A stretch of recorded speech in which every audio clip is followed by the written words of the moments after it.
केला बेचने वाली चुड़ैल। एक बार की बात है, जादूपुर नाम के एक गांव में करतब दिखाती एक औरत एक रेड्डी के लिए गांव में आती है। आइए आइए मेहरबान कदरदान, खाइए रोहड़ा के ताजे ताजे केले। कभी खाए नहीं होंगे ऐसे केले, पीले पीले केले खाइए।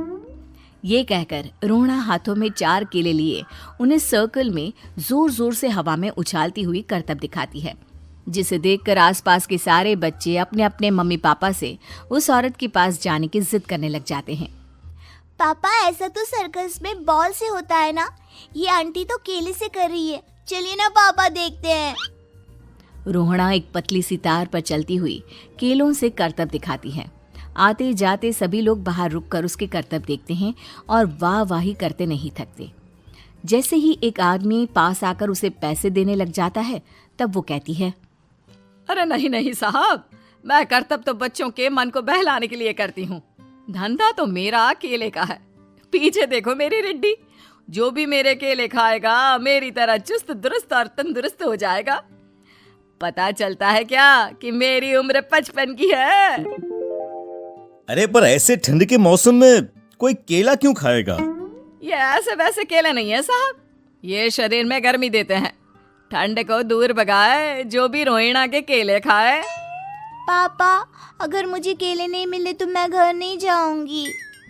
तभी उसके पापा कहते हैं कि बेटा, केले ठंड में कभी गर्मी नहीं देते। ये सब कहने की बातें हैं, सामान बेचने का तरीका है इनका। पर पिंकी नहीं मानती। मैं केले खाऊंगी।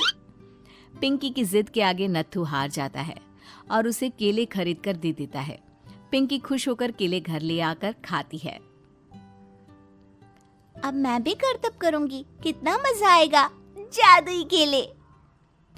पिंकी पहला केला खत्म भी नहीं करती कि वो बेहोश हो जाती है। दूसरे केले से एक काला धुआं आता है और रोहड़ा चुड़ैल बनकर बाहर निकल आती है। मेरे भूतिया केले बच्चे न खाए, ऐसा हो ही नहीं सकता। जादूपुर वालों, कब तक बचोगे?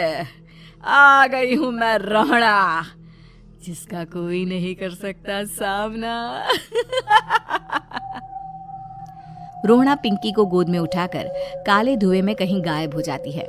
शाम के वक्त नत्थू घर लौटता है और पिंकी को घर में ना पाकर उसकी माँ से कहता है,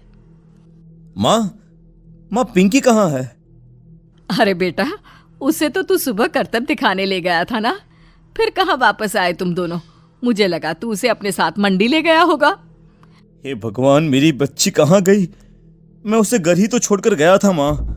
नत्थू गांव के घर कोने में अपनी बेटी को ढूंढता है, पर उसे वो कहीं नहीं मिलती। परेशान होकर आखिर रो रो कर नत्थू हिम्मत हार कर घर लौट आता है। अगली सुबह रोहड़ा फिर से करतब दिखाने आती है और इस बार पिंकी की तरह रोनी केले खरीद लेता है। 50 रुपए दिए थे पापा ने, सारे पैसों की मैंने केले खरीद लिए हैं।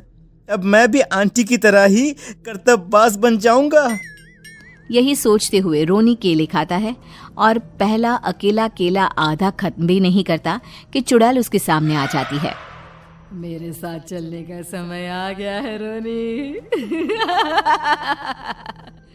ये तो बस शुरुआत है। अब इस गांव के सारे बच्चे धीरे धीरे मेरे कब्जे में होंगे, एक बच्चा भी नहीं बचेगा।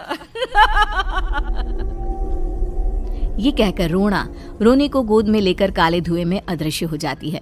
इसके बाद हर रोज गांव में से कोई ना कोई बच्चा गायब होता, पर ऐसा क्यों हो रहा है किसी को भी समझ में नहीं आ पा रहा था।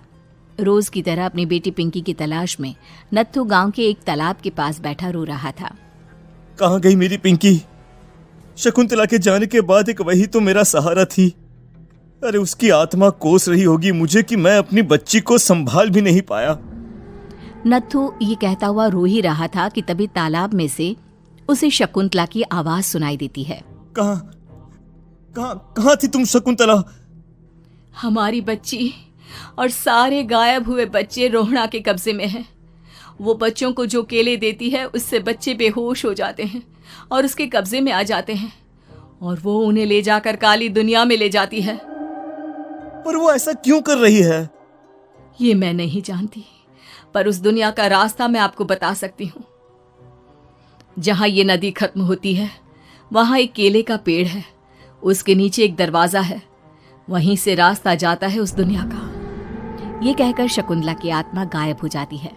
गांव के सभी लोग झुंड बनाकर उसी रास्ते से काली दुनिया में चले जाते हैं और वहां देखते हैं कि सारे बच्चे वहां काम कर रहे थे। पापा मुझे ले चलो यहाँ से। पापा पापा। सभी बच्चे अपने मम्मी पापा से लिपट जाते हैं। तो तुम लोग यहाँ तक आ गए? क्यों हमारे बच्चों को पकड़ लिया तूने? तुझे शिकार ही बनाना है तो ले, हम सब आ गए हैं, हमें खा ले। नहीं, मुझे बच्चे चाहिए। मेरे बच्चे के बदले तुम लोगों के बच्चे। क्या मतलब? मैं इसी गांव में रहने वाली एक औरत थी। केले की चोरी के इल्जाम में मेरे बेटे को गांव वालों ने इतना मारा कि वो मर गया। उसी दिन मैंने ठान लिया कि गांव वालों का भी वही हाल करूंगी। कुछ दिन बाद बेटे के चले जाने के दुख में मैं भी मर गई और मेरी भटकती आत्मा एक चुड़ैल बन गई। और फिर मैंने बदला लिया तुम सबके बच्चे छीनकर। बर्दाश्त नहीं कर पाए ना, सोचो मुझ पर क्या बीती होगी। हमें माफ कर दो रोना, पता नहीं ये किसकी गलती थी पर हम सभी माफी मांगते हैं। हमारी खुशियां लौटा दो, तुम भी तो एक माँ हो।